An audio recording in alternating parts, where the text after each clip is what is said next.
അസ്സലാമു അലൈക്കും വറഹ്മത്തുള്ളാഹി വബറകാതുഹു. ഷഅബാൻ 15-ൻ്റെ രാവ് ബറാഅത്തിൻ്റെ രാവാണല്ലോ.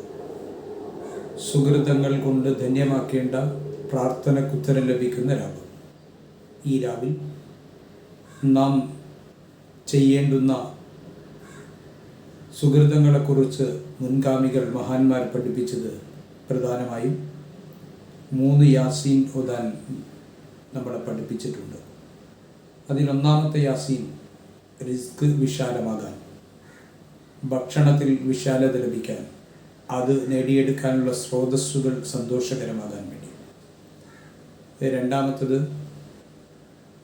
ദീർഘായുസ് ലഭിക്കാൻ, ഒരുപാട് കാലം അള്ളാഹുവിൻ്റെ വിധിവിലക്കുകൾ അംഗീകരിച്ചുകൊണ്ട് ജീവിതം സമർപ്പിച്ച് ബറക്കത്തുള്ള ജീവിതം നയിക്കാൻ പറ്റുന്ന ആയുസ്, അതാണ് രണ്ടാമത്തെ യാസീൻ.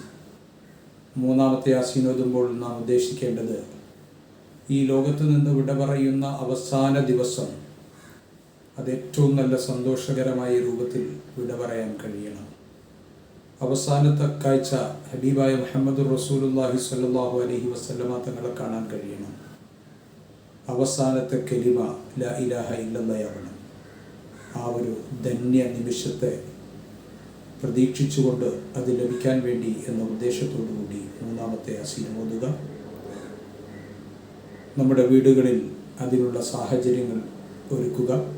എല്ലാവരും ഈ ബറാഅത്തിൻ്റെ രാവിൽ സുഹൃതങ്ങളിൽ വ്യാപൃതരാകണമെന്ന് ഓർമ്മപ്പെടുത്തുന്നു. അല്ലാഹു അതിന് തൗഫീഖ് നൽകുമാറാവട്ടെ.